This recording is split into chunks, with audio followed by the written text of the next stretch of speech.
Ulama niku ngajari ngoten niku. Ulama niku mendidik kita untuk benar-benar semua ibadah kita, inna sholati wa nusuki wa mahyaya wa mamati lillahi rabbil. Ini sedaya ibadah, sholat, semuanya, hidup mati kita semuanya untuk Allah Tuhan semesta. Itu namanya didik agar jangan sampai kesisipan hawa nafsu itu seperti itu. Lu pernah ada satu orang ulama sholat kok, biasa di masjid sholat istiqomah rakaat soft pertama terus. Suatu hari tidak bisa sholat di soft pertama, nyesel. Waduh, aku orang untuk soft awal lagi. Bahasa beda nih saya sholat kok tidak di soft pertama. Akhirnya setelah sholat dia berpikir, wah berarti selama ini kamu sholat, kamu lebih menikmati posisimu di soft pertama dibanding dengan posisimu ketika kamu menghambakan dirimu kepada Allah Subhanahu wa taala. Jadi ngoreksi dirinya sendiri, jangan sampai ibadah yang kita lakukan semuanya di situ ada sisipan-sisipan hawa nafsu. Nah, para bapak, para ibu sedherek pun dengan kula hormati, kula lajengaken ya. Ada juga nanti para ulama, yang luar biasa. Syekh Muhammad Mutawalli Asy'arawi. Syekh Muhammad Mutawalli Asy'arawi itu ahli tafsir yang masya Allah luar biasa.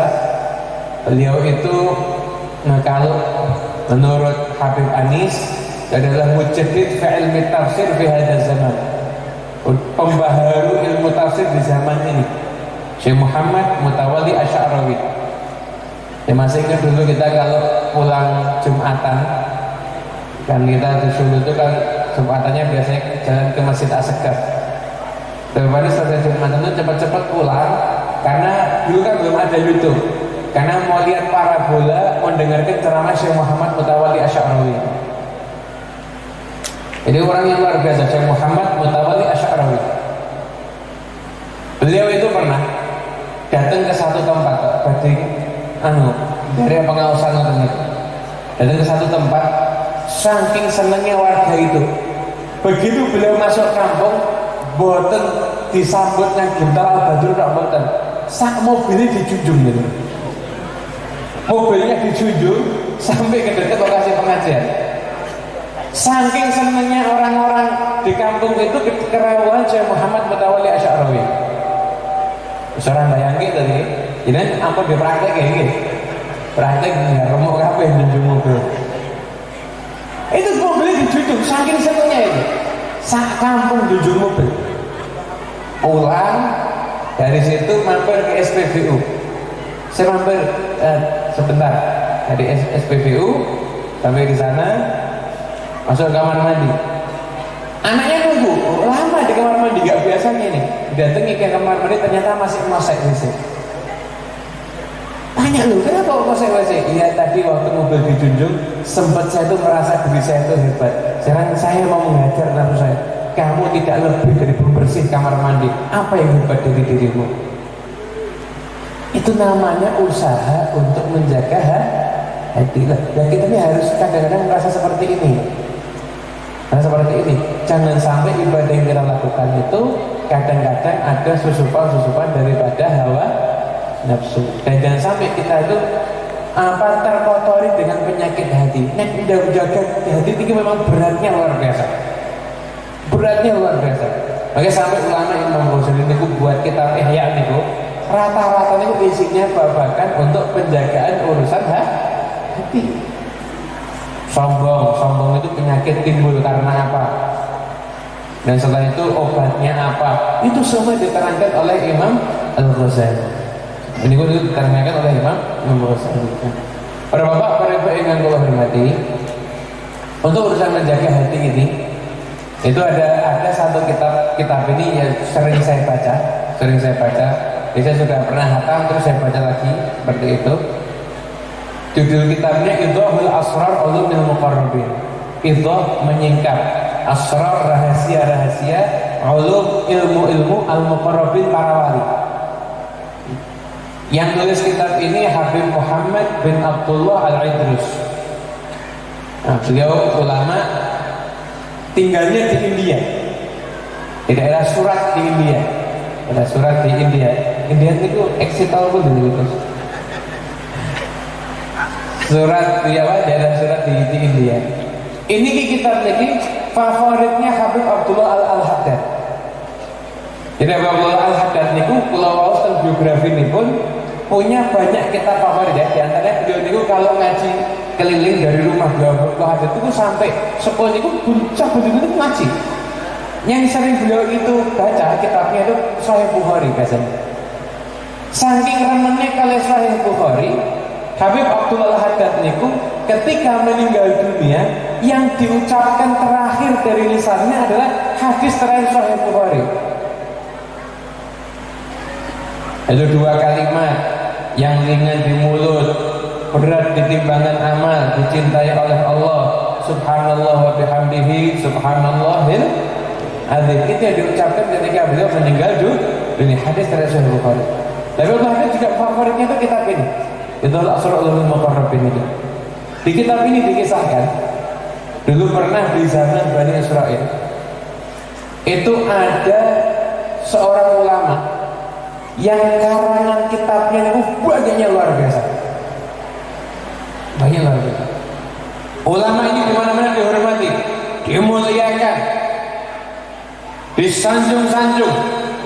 Ulama ini di mana-mana.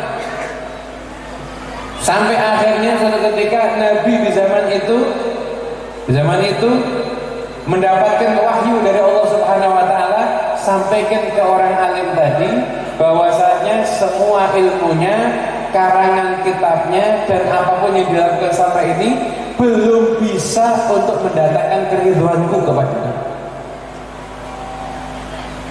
Nangis ulama duduk sama Nabi itu, langsung ditinggal sedoyo pergi khalwat ibadah. Sudah sekian lama ibadah,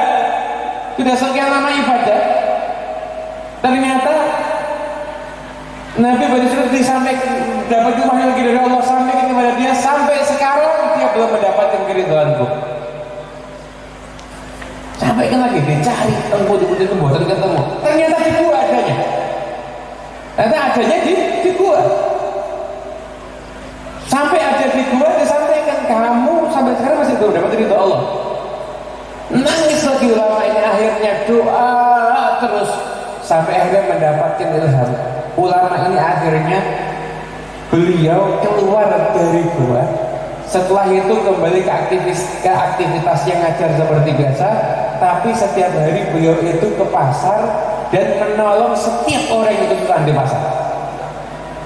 Bila ada orang susah ditolong, kemudian setelah itu kalau ada orang yang lagi susah ditolong, kemudian setelah itu kalau ada orang yang lagi misalkan lagi perlu diangkat tubar, itu beliau itu ya ngajar, lalu setelah itu beliau khidmat ada di masyarakat, tolong orang yang sakit dia jenguk, yang susah-susah, yang mungkin kena musibah dia hibur hatinya.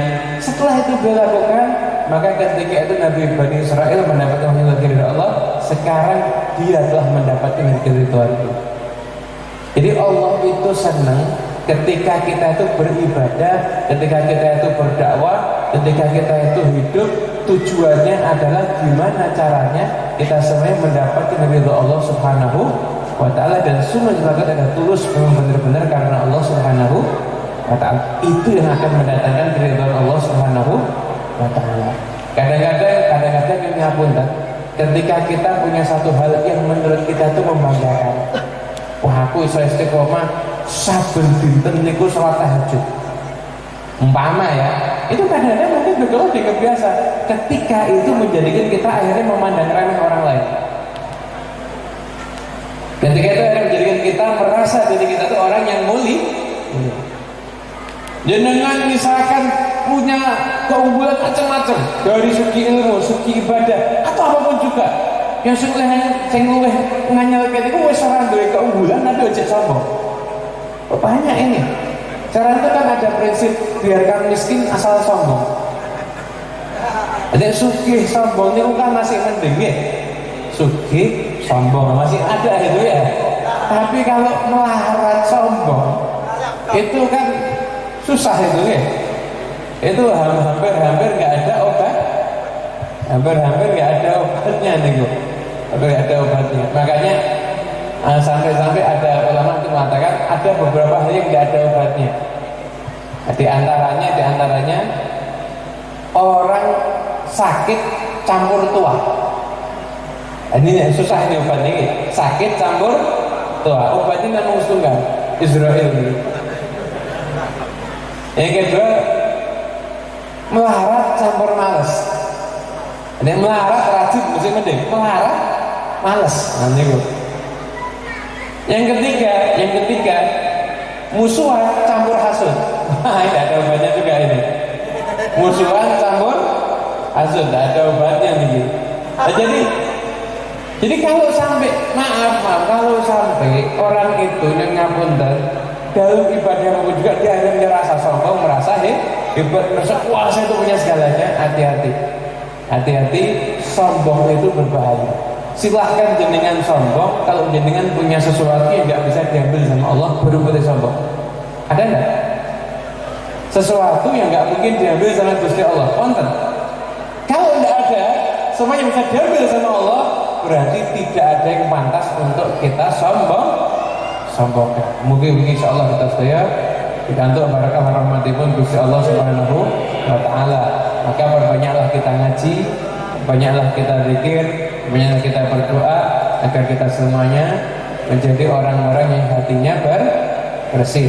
Amin Allahumma amin. Penutup, salah seorang ulama ketika akan meninggal dunia, beliau berdoa seperti ini.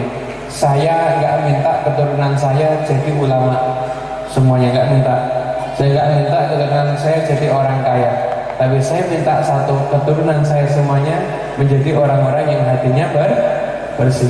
Kenapa? Karena kekayaan, keistimewaan ketika orang itu hatinya bersih, nggak punya dengki, nggak punya benci, nggak ada sombong, nggak ada riak. Itulah kemuliaan yang sesungguhnya. Semoga kita semua insya Allah pulang dari majelis ini semuanya hatinya bersih insya Allah. Nggak ada kebencian, nggak ada ketinggian, dan nggak ada penyakit-penyakit hati yang lainnya. Amin Allahumma amin. Dan saking kula cukup semantar kirang langkung pun kula nyuwun pangapunten ingkang kathah. Allahumma fiq ila qamit thariq. Wassalamualaikum warahmatullahi wabarakatuh.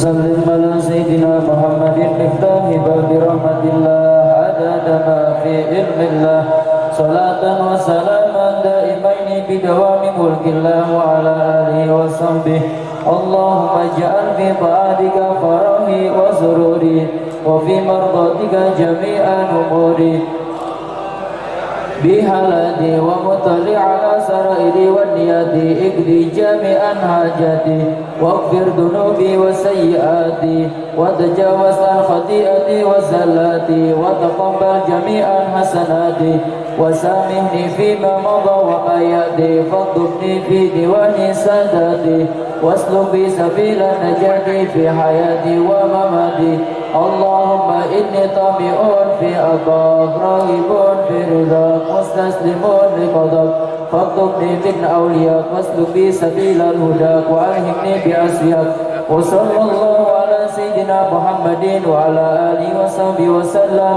walhamdulillahi rabbil alamin. Ya Rabbana a'tarafna bi annana a'tarafna wa annana asrafna ala lada ashrafna fatub alaina taubatan likulli khawbah wastur lana al-awradi wa aminir rawati Rabbi wa mauludina wal ahli wal ikhwani wa sa'idil hillani wa kulli dhi mahabba awjiratin asrafah wal muslimina ajma'a min rabbi isma fatan wa judamanna la biktisabi minna bil mustafa rasuli nahdu bi kulli zuli salawat salam rabbi alaihi ala habib wa alihi wa sahbihi adada tasisum bi walhamdulillahi fil badi wa tanami.